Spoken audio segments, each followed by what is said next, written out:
Welcome back. The 2022 governor's race is right around the corner, and a number of Republicans are challenging Governor Gretchen Whitmer, who already announced that she is running for re-election. This week, the Rundown caught up with another one of those candidates, Garrett Soldano. He shared his top priorities. Take a listen.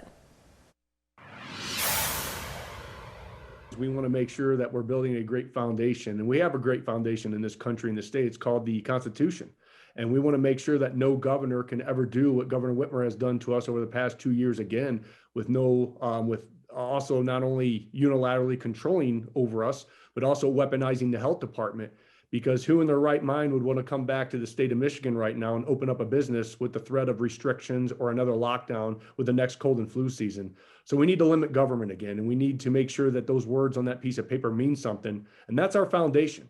And so as we continue to build the skyscraper, what we all know and believe Michigan can be, which is the powerhouse of our United States, we need truth and transparency. And I'm the only candidate right now that has been going out and talking about how we're going to bring back truth and transparency to Lansing.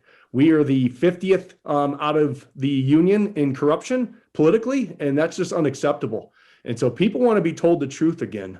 They don't want a political narrative. They don't want an agenda. Just give us the truth and we'll figure it out.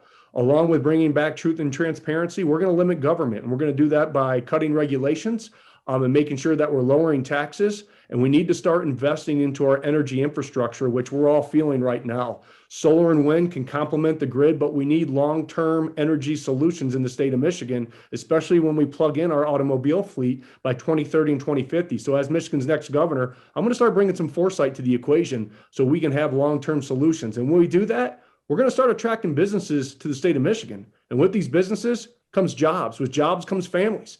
There's already a mass exodus of people leaving the state of Michigan even before the pandemic.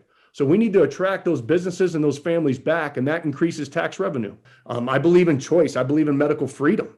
And so with them trying to hammer down and make this vaccine mandated, that's not only unconstitutional, but that's just wrong.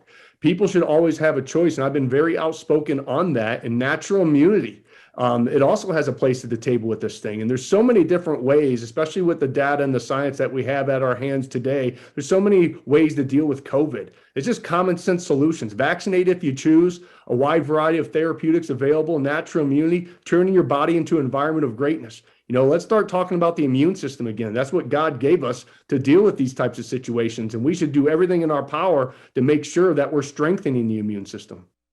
Well, coming up next here on the Capitol Rundown, we stick with the midterm election talk and catch up with ABC News political director Rick Klein as he weighs in on potential Republican gains. We'll be right back.